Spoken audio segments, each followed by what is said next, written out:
esta mañana ya estamos listos para recibir a un querido amigo, a un querido hermano que la mañana de hoy nos acompaña, y qué bueno que ciertamente lo podemos tener en medio de nosotros. El pastor Jesús Rivera, él es gerente general de 104.1 Redentor, y ciertamente parte del equipo de trabajo de Terto Hablemos. Y en esta mañana, como siempre, hablarnos sobre la experiencia del ministerio pastoral, pero desde la experiencia de las comunicaciones. Y ha venido el pastor hablándonos sobre experiencias muy interesantes, históricas, de cómo la palabra Dios la ha utilizado, la comunicación, ha usado las comunicaciones para ciertamente poder seguir compartiendo las verdades del reino. Y qué bueno que en esta mañana podemos seguir hirmanando este pensamiento. Y le damos la bienvenida al pastor Jesús Rivera. Pastor, bienvenido nuevamente. Saludos, pastor Semidey, gracias por esta tremenda oportunidad de estar contigo aquí en Terto Hablemos, este proyecto que Dios puso en tu corazón y que claramente está siendo de bendición. Estaba escuchando ahí en esa exposición que estabas haciendo con relación a esos tópicos relacionados con la pastoral, y me parece muy importantes y muy atinados, ¿verdad? Y muy necesarios para afirmar el ministerio pastoral en este tiempo. Realmente el ministerio pastoral está siendo muy sacudido en este tiempo por tantas dificultades, por tantas situaciones, y me parece que afirmar al ministerio pastoral me parece que sí que es algo importante, y te felicito por este esfuerzo que haces, porque realmente es el fin de Terto Hablemos, ¿verdad? Precisamente trabajar en esa dirección de apoyar y afirmar el ministerio pastoral en Puerto Rico y en el mundo. Gracias, pastor. Y de hecho, la gente, voy a estar compartiendo lo que hicimos, lo que acabamos de compartir hace unos minutos, lo voy a estar colocando en la página para que lo puedan, ¿verdad?, compartir con otros y con otras, y obviamente recibirlo para nosotros mismos, para la gloria del Señor. Es una tentación, ¿verdad? Continuar caminando por ahí, pero no es mi tema. Así que mira, mirando lo que hemos venido trabajando en relación a las comunicaciones, el pastor y las comunicaciones, obviamente hemos estado mirando distintas perspectivas, ¿verdad? De lo que son las comunicaciones. Comenzamos hablando de que Dios es comunicación, comenzando diciendo de que Dios es el primero que nos legó lo que es la capacidad de comunicarnos, y obviamente nos modeló esa comunicación, porque Dios mismo se comunica y se comunicó, ¿verdad? Desde el principio, desde la eternidad.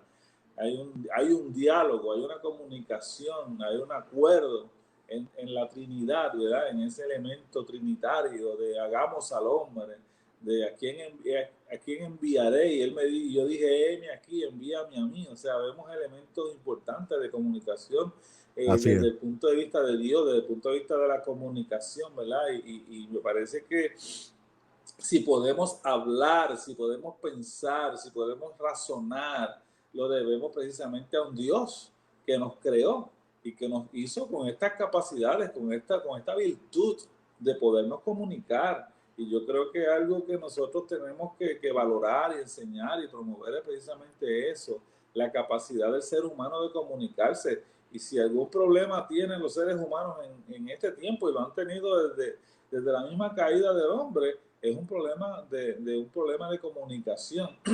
Pero hemos trabajado parte de esos temas, quizás más adelante podamos volver a algo de allí, pero fíjate que hoy me gustaría mirar algo interesante, porque mirando lo que es el proceso comunicativo, la ciencia se dio a la tarea de buscar medios de comunicación social, ¿verdad? Ya no es esta comunicación donde el ser humano habla y se expresa persona a persona, tú a tú, ¿verdad?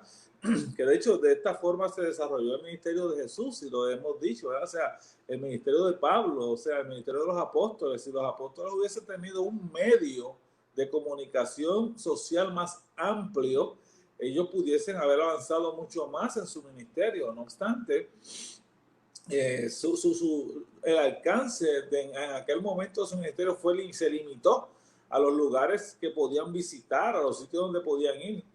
De hecho, cuando miramos a Jesús, siempre hemos resaltado, Pastor Semidey, la estrategia de Jesús de subir a la montaña y desde la montaña hablar a la multitud, a esas multitudes que estaban ya en la cresta y en la parte baja de la montaña, utilizando, ¿verdad? Esa acústica que te permite la montaña, donde entonces Jesús conocía, ¿verdad? Ese elemento de la montaña, y que esa acústica que te permite que entonces ese mensaje, esas palabras, no necesariamente se las lleve el viento, sino que si el viento las va a mover a favor de esa gente que te está escuchando, ¿verdad? Ya eso es una estrategia comunicativa que Jesús utilizó. No obstante, tenemos un historiador puertorriqueño llamado José Luis Torregrosa. José Luis Torregrosa fue un baluarte de la radio puertorriqueña y estuvo vinculado al medio radial de nuestro país por más de 50 años. Se conoció mucho a Torregrosa, y todo el que habla de radio en Puerto Rico y de historia de radio tiene que hacer referencia a José Luis Torregrosa. José Luis Torregrosa escribió un libro que se llama Historia de la Radio en Puerto Rico. Y Torregrosa recoge ampliamente lo que está, lo que es la radio puertorriqueña, ¿verdad? Cómo se formó y cómo se desarrolló. No obstante, él da un brinco un poquito antes de que la radio llegue a Puerto Rico, y dice Torregrosa que desde muy temprano en el siglo XIX existía un gran interés en descubrir la forma de transmitir mensajes inalámbricos a larga distancia, que es lo que hemos estado hablando, ¿verdad? O sea, ya no un mensaje de tú a tú, o un mensaje a un grupo que está ahí selecto, congregado en un lugar, sino cómo lo podemos transmitir a larga distancia de forma inalámbrica. Porque lo primero que se inventa es el teléfono, que vamos a mirar ahora. El teléfono, de todos modos, necesitaba una conexión alámbrica, ¿verdad? Con un alambre, con un cable, ¿verdad? Que es la conexión telefónica tradicional. Buscando una forma de comunicación inalámbrica para transmitir mensajes a larga distancia, los físicos, ingenieros y profesionales y estudiantes aficionados de todas partes del mundo se multiplicaban en esfuerzos, y los experimentos seguían uno tras otro. En 1866 quedó establecida la transmisión regular de mensajes cablegráficos a través de los mares. ¿Sabes que? No sé si tú sabes, y los hermanos saben que hay, por ejemplo, en Puerto Rico, hay un cable submarino que va desde Puerto Rico hasta Miami. Y a través de ese cable submarino es que esas primeras comunicaciones de teléfono se daban a través, porque cuando no existían los satélites, que los satélites son los que vinieron a resolver las comunicaciones, ¿verdad? De punto a punto, sin tener una necesidad, un cable, desde Puerto Rico a través de todo el mar hasta Miami hay un cable que es el que nos permite a nosotros esa primera conexión. ¿Y qué clase de cable? ¿Y qué clase de cable? Tremendo cable, muy bien cuidado, con un mantenimiento para que ese cable debajo del agua y a unas profundidades donde los barcos obviamente no choquen con él, tan marcado. Pues ese cable existe y todavía se utiliza, ¿verdad? Para algunos elementos. Hubo una lucha entre Elisha Gray y Alexander Graham Bell sobre quién inventó el teléfono, quién fue el que se llevaba el crédito por inventar el teléfono alámbrico, no el inalámbrico, sino el del alambre. Y por unos minutos, Alexander Graham Bell se adelantó a su colega y patentizó en Washington el teléfono alámbrico. Así que nosotros, la historia dice que quien patentizó y quien inventó el teléfono que a través de un cable se puede comunicar a larga distancia fue Alexander Graham Bell. Ese logro había sido grande. El hombre había vencido la distancia, el tiempo, y superado las limitaciones de la vista y del oído. Por medio del hilo, del alambre y la velocidad de 186 millas por segundo, la voz humana podía caminar a lo largo de miles y miles de millas. Y tú te acuerdas, y nos acordamos del teléfono, todavía hay mucha gente que tiene lo que llamamos el teléfono tradicional en la casa, o sea, que tiene que conectarse a la pared y que tiene que ir a través de un cable que va por los postes, ¿verdad? O sea, ese teléfono que es un alambre, que es lo que llamamos la conexión de cobre, o sea, que se conecta desde tu casa, va a una serie de redes de comunicación y va a unos lugares donde de ahí entonces se conecta a la llamada que tú quieras hacer a Estados Unidos. Y había un teléfono, pastor. ¿Te acuerdas del teléfono cuadrado? El que era de vueltita. Ajá, el de disco. El de disco, que era un arma blanca, básicamente.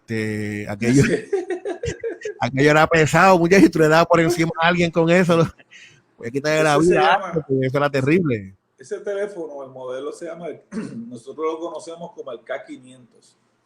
Ese es el K500, para que la gente que está por ahí. Mira, el pastor Josué Borges, mira lo que dice el pastor Josué Borges, mira lo que dice, mira, él dice que Dios les bendiga, yo tengo una en casa.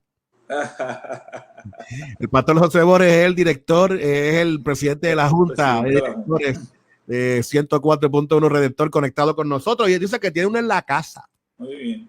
Ese es un K500, el negrito que tiene, gracias Borges por estar ahí, el disco. Ahora después, ese teléfono también del disco, ¿te acuerdas de que tú marcabas 7? Exactamente.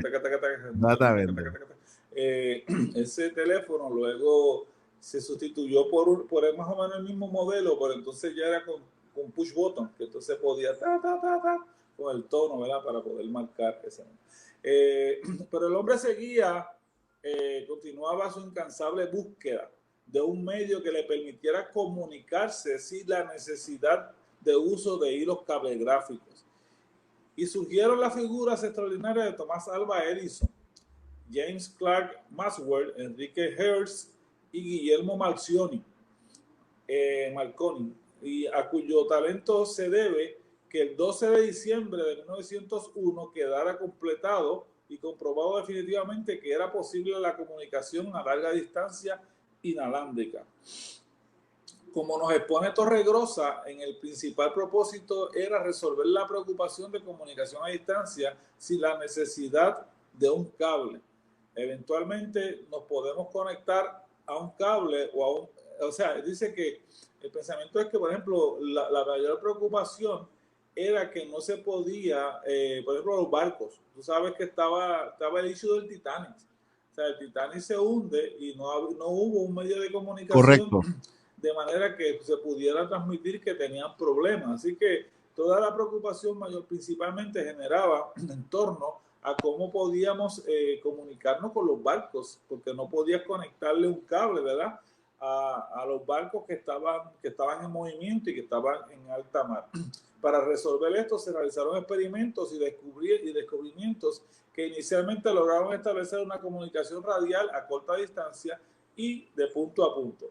No se pensaba en este momento en la radio como el poderoso medio de comunicación social que es hoy. Los experimentos y los estudios continuaron por varias décadas y ya para el 1920 se inauguró la primera estación de radio en los Estados Unidos y en el mundo. Fíjate que ya para 1920, y es interesante porque obviamente en estos días, ahora cuando llegue noviembre de 2020, se van a estar celebrando 100 años. Estamos a punto de celebrar el centenario de la radio a nivel mundial, porque la primera estación de radio, como la conocemos hoy, una estación de radio en One Way, ¿verdad?, que transmite mensaje, comenzó en 1920. Dice Torregrosa que por fin surgió un plan para transmitir programas regulares para un público crecido.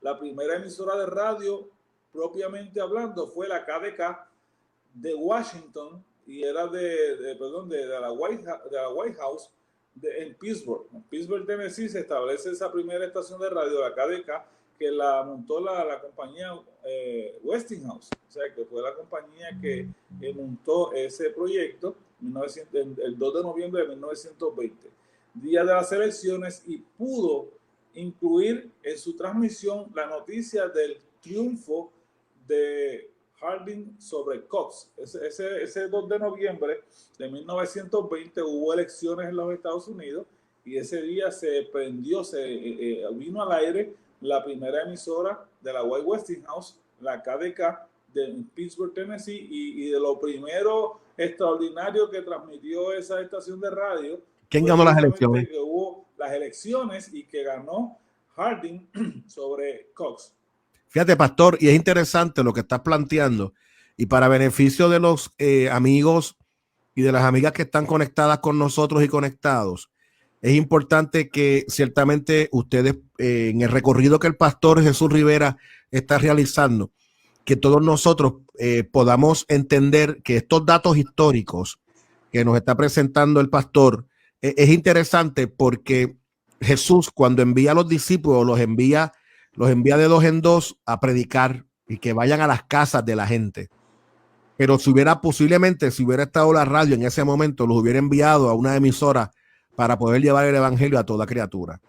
Y mientras vemos la evolución del evangelio, llegamos hasta el punto donde también el pastor dentro de su tarea de comunicar el evangelio, también ha tenido que incursionar dentro de las experiencias de radio. ¿Por qué? Porque entonces, en vez de hacerlo uno a uno, que es una manera muy útil y sigue siendo una manera muy poderosa, también hemos podido entender que la misma comunicación la podemos utilizar ahora en este mensaje que tenemos del reino de Dios. Podemos utilizarlo a través de unos medios que permiten que mi mensaje no solamente llegue a uno, llegue a muchos. Por ejemplo, cuando nosotros comenzamos la experiencia de Tertu Hablemos, pero hacen ya 7 años atrás que comenzamos y establecimos nuestros ministerios, era uno a uno. Y comenzamos de pastor a pastor, familia pastoral por familia pastoral, uno a uno, hasta que también entonces fue evolucionando y evoluciona la radio, evoluciona las redes sociales, porque queremos llegar a otros, queremos llegar a muchos, porque uno a uno nos va a tomar la vida entera, pero utilizando estos medios, el mensaje puede llegar a muchas más personas. Y yo creo que esa es la importancia de lo que estamos mencionando y de estos datos históricos. Mira cómo nos dice, es interesante lo que nos dice acá nuestro buen amigo Ángel Isaac Cartagena, que nos dice, esto es historia interesante. Él nos está presentando. Y sí, es muy interesante lo que ciertamente se está compartiendo, y es importante que nuestra gente, pastores y pastoras, tengamos claro, ahí están los medios de comunicación, y yo creo que muchas de nuestras actividades, muchas de nuestras cosas que hacemos, y sobre todas las cosas, el mensaje que nos fue entregado, lo podemos regar y que llegue a mucha más gente utilizando los medios de comunicación. Claro, y a donde queremos llegar, que vamos a terminar este pensamiento para llegar la próxima semana. La próxima semana vamos a entrar en un tópico que se llama líderes cristianos en la radio puertorriqueña, y vamos a comenzar a mirar cómo este instrumento de la radio ayudó a líderes como la reverenda Aurea Martínez Vilar, José Francisco Rodríguez, Jorge Rasky, o sea, vamos a mirar cómo los ministerios evangelísticos lograron, ¿verdad?, la utilización de estos medios, especialmente el medio de la radio, que llega a Puerto Rico, ¿verdad? Torregrosa nos dice que la segunda emisora se inauguró el 5 de octubre de 1921, la tercera y la cuarta. Dice que la cuarta y la quinta estación de radio se instalaron en el Caribe. Es interesante que el Caribe fue donde se estableció la tercera, la cuarta y la quinta estación. Aquí somos la quinta, ¿verdad? Aquí, pastor. Aquí es la quinta. Somos la quinta porque Cuba tuvo la oportunidad de inaugurar la cuarta estación de radio en agosto de 1922 en Puerto Rico, y en Puerto Rico se instaló la número 5, inaugurada el 3 de diciembre de 1922. Hay un dato interesante que dice que como esto lo montó una compañía de unos hermanos que tenían negocios en Puerto Rico, los hermanos Ben, y que ellos tenían negocios en Puerto Rico y en Cuba. Entonces ellos se decidieron a montar esta estación de radio en el Caribe. Entonces ordenaron todos los equipos, las torres, los transmisores que venían para Puerto Rico. No obstante, un mal tiempo afectó el barco, y el barco, en lugar de poder llegar hasta Puerto Rico, se desvía y llega a Cuba, y allí se establece la cuarta estación la montan en Cuba primero, luego entonces se ordena otro equipo para que entonces el 3 de diciembre de 1922 se estableciera la emisora en Puerto Rico. Así que... hubiéramos sido la cuarta. Exacto, hubiésemos sido la cuarta. Los hermanos Ben desistieron de su idea de establecer una emisora. La primera estación de radio en Puerto Rico situada en San Juan fue la WKAQ-AM. Su primer director y administrador lo fue don Joaquín Augusti, un radioaficionado y cofundador junto con don Jesús T. Piñeiro y Enrique Camuñas, de lo que llamamos en Puerto Rico la Puerto Rico Radio Club en el 1922. Estos señores, ¿verdad? Joaquín Augusti, don Jesús T. Piñeiro, que fue gobernador de Puerto Rico, Enrique Camuñas y otros, establecieron lo que se llamó el Puerto Rico Radio Club, que era un grupo de comunicadores de radio, pero ya en este caso de lo que llamamos KP4, o radio de onda corta y todas estas comunicaciones de radio, de tubo y radio, ellos tenían un radio club y ya se comunicaban con Puerto Rico y se comunicaban con distintos países, porque esta era la forma que se comenzó a trabajar. De hecho, en estos días, cuando surge lo del huracán María,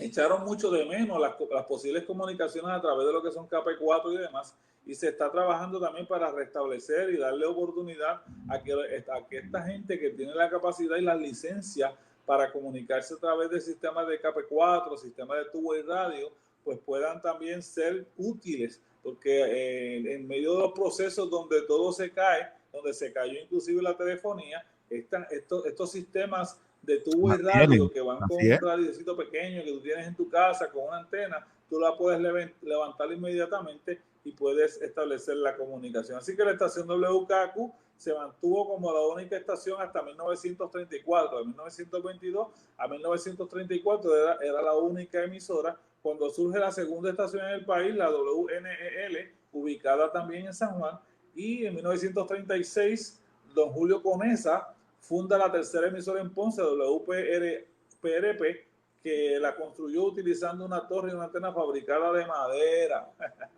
Una torre y una antena fabricadas de madera. Un año más tarde, el 13 de junio de 1937, se inauguró la cuarta estación de radio en Mayagüez, la WPRA 990 AM, y para culminar la década de los años 30, se origina en Ponce la quinta emisora WPAB, que todavía, ¿verdad?, sigue ahí, WPAB 550 AM en Ponce. Y luego por ahí dice que hasta la década de 1950 surgieron en Puerto Rico más de 20 nuevas estaciones de radio. O sea, de 1922, cuando llega 1950, unos 18 años después, ya teníamos cerca de 20 estaciones de radio en Puerto Rico. Y estos recuerden que hemos hablado cómo llega el evangelio en Puerto Rico, cómo llega el pentecostalismo en 1916, cómo llega primero a las iglesias históricas en 1898 y por ahí continúan llegando las denominaciones, los concilios, pero el pentecostalismo que básicamente lo levanta un hombre que llega de un equipo de hombres, Juan L. Lugo, y otros que llegan en 1916 y comienzan a predicar Pentecostés y hacen una transformación social extraordinaria con el evangelio pentecostal. Luego, tan pronto esta gente comienza a mirar la radio, y hemos visto allá un poquito de historia de lo que nos había contado el historiador de la Iglesia de Dios Pentecostal que estuvimos mirando la semana pasada. Vamos a mirar entonces ahora cómo los evangélicos, que de hecho este trabajo, pues hacia eso es que se enfoca, porque esto es una tesis que escribí en relación a la radio cristiana, sus desafíos y oportunidades en el contexto de la iglesia puertorriqueña. Y vamos a mirar entonces cómo ya tener un medio de comunicaciones masivo, como es la radio, luego la televisión, y ahora tenemos que continuar para mirar lo que son las redes sociales y la web. Esto nos ha dado una oportunidad extraordinaria de que el evangelio pueda ser predicado, y que ahora mismo, como hemos dicho en muchas ocasiones, usted en Carolina, yo en Canóvana, sentados aquí y mirándonos a través de una Así pantalla mismo. de un teléfono, de un iPad, de una computadora, podemos estar alcanzando al mundo. Así mismo. Podemos estar alcanzando al mundo con la proclamación del Evangelio, y me parece que esto es una de las cosas poderosas, Semidey, que si la vemos escatológicamente, estamos diciendo que la gran comisión que el Señor le dejó a la iglesia, inclusive la salvedad que hace Jesús dice, y será predicado este evangelio del reino a toda criatura, y entonces vendrá el fin. O sea, y con los medios que los tenemos, medios de comunicación social son instrumentos que nos van a llevar a cumplir la comisión y a cumplir las condiciones que el Señor estableció para su segunda venida a la tierra. Así que tenemos que ponernos las pilas, instruirnos, estar dispuestos a utilizar los medios. De hecho, vamos a hablar un poquito más adelante sobre esto. Gille Ávila, nuestro hermano el evangelista Gille Ávila, que lo conocen en todo Centro, Suramérica y por en el mundo entero lo conocen. Y él tuvo una visión, me refiero a que se dispuso a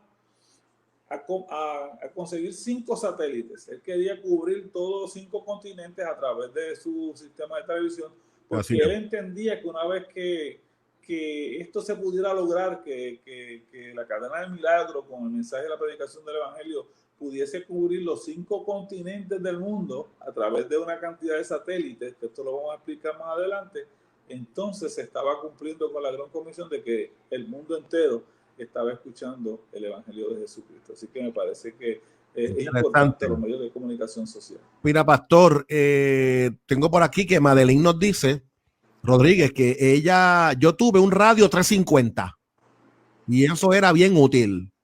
Yo no sé qué es un radio 350, no sé, pero nos dice ella que tuvo un radio 350. Pastor, ¿tú sabes lo que es eso? Quizás estaba hablando del sistema de CV, Banda Ciudadana.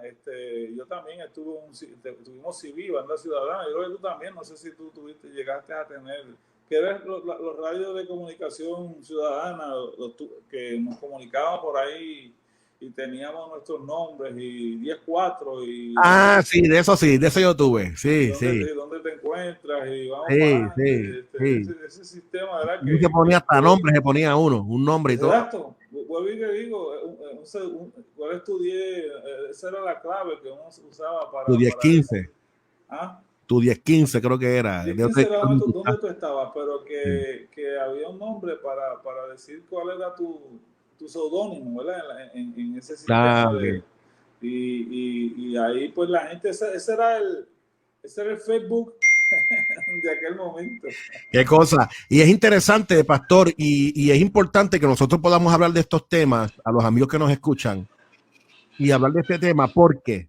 Porque la iglesia debe continuar viendo como un elemento bueno lo que son las radios y ahora las redes sociales como una manera de difusión para llevar el mensaje.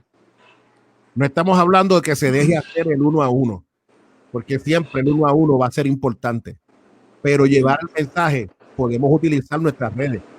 El pastor Otilio Román, recuerdo que el miércoles lanzó aquí algo que a mí me dejó frío, y él dice que él estaba leyendo un artículo que en el periodo de la pandemia, lo que va de pandemia, en estos meses de pandemia, la tecnología ha aumentado 2 años. Es decir, que lo que se supone que saliera a 2 años más adelante, en el 2022, ya hoy lo tenemos entre nosotros. Exacto.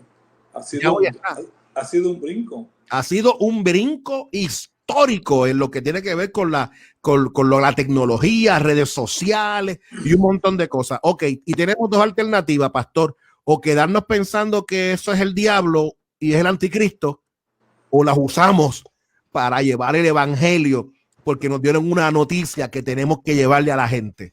Entonces, la iglesia tiene que decidir esto y la iglesia tiene que mirar hacia dónde se va a encaminar. Nosotros, tanto Redentor como nosotros, hemos decidido que si Dios ha permitido que esto se pueda dar, vamos a utilizar las redes para compartir el evangelio. Y es interesante porque esto es ciencia. O sea, esto es ciencia. Fíjate que quienes comienzan a investigar, o sea, mire, yo soy técnico, o sea, yo tengo un poco de conocimiento de la electrónica y especialmente sistemas de transmisión de radio y antenas y líneas de transmisión. Y de verdad, Pastor Semidey, que todavía yo me quedo asombrado cómo esto se logra. ¿Cómo es que esto se logra? ¿Cómo es que yo prendo un transmisor y monto sobre él un audio y lo escucha tanta gente? O sea, eso es una cosa que es imaginable. A veces uno no se lo imaginaba. Entonces, nosotros tenemos como iglesia, siguiendo la línea que estamos tratando de trabajar, que mirar que esto es ciencia, que Daniel lo vio. Exactamente.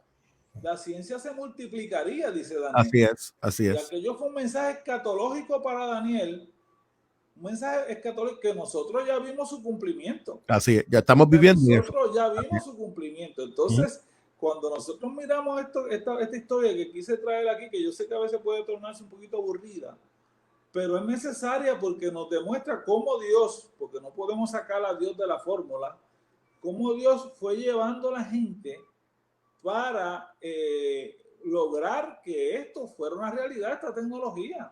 Entonces, la tecnología, Pastor Semidey, siempre ha estado con la gente, porque la tecnología no es únicamente la electricidad, los transmisores de radio, los teléfonos digitales inteligentes.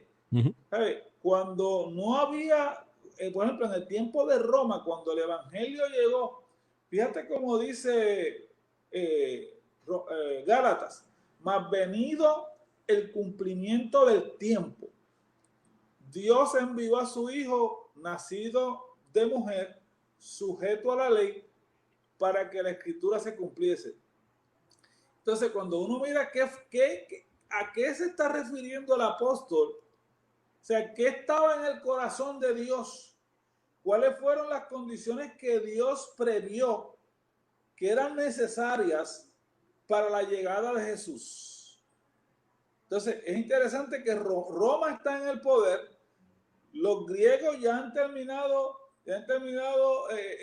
su época, su tiempo. Los griegos delegan un montón de cosas que dejan allí. El imperio romano conquista y el imperio romano construye carreteras, caminos, seguridad. Cuando los apóstoles comienzan a caminar, a moverse, a llevar el evangelio, ya había una tecnología de carreteras, de caminos, de señales, de seguridad, que permitió que el evangelio corriera en la medida en que estaba de su época. Y así ha continuado haciendo. Habíamos hablado, voy a terminar con este minuto. Habíamos hablado, por ejemplo, de la invención de la imprenta. ¿Qué cosas en el tiempo de la imprenta, qué cosa fue más poderosa para la predicación del evangelio que la invención de la imprenta, que permitió que las Biblias comenzaran a imprimirse por cantidades, los libros de teología, los libros históricos, y eso facilitó que la Biblia comenzara a distribuirse y a estar en manos de mucha gente para ser el instrumento y continuar la predicación del Evangelio de Jesucristo. Totalmente de acuerdo. Me parece que este tema hay que continuarlo sin lugar a dudas. Me parece que esto es un tema extraordinario. Te lo agradezco, pastor, que usted haya estado con nosotros. Ciertamente, como nos dice la pastora Omaira McNamee, hoy más que nunca, el que no sabe de tecnología tiene que aprender. Así nos dice la pastora Omaira desde Panamá. Nos está invitando ciertamente a eso. Sin lugar a dudas, pastor, estamos en tiempos decisivos, pero en medio de eso la iglesia tiene un mensaje y vamos a utilizar los medios para poder llevar y decirle al mundo que en Jesucristo está la salvación y hay esperanza. Pastor, ¿cómo la gente puede comunicarse con usted y con su ministerio? Gracias, pastor. Estamos en 104.1 FM Redentor. El Señor ha permitido que estemos como gerente general. Nos puede llamar a nuestra oficina 787-751-1310, 751-1310, o igualmente a través de nuestro correo electrónico jrivera104@gmail.com, jrivera104@gmail.com. Nos escuchamos la próxima semana. Mi abrazo para ti, pastor, que tengas un excelente día para la gloria de Dios. Te veo ahorita para que me des café. Ah, pues dale, así se hará con la ayuda de Dios. Un abrazo, hermano mío.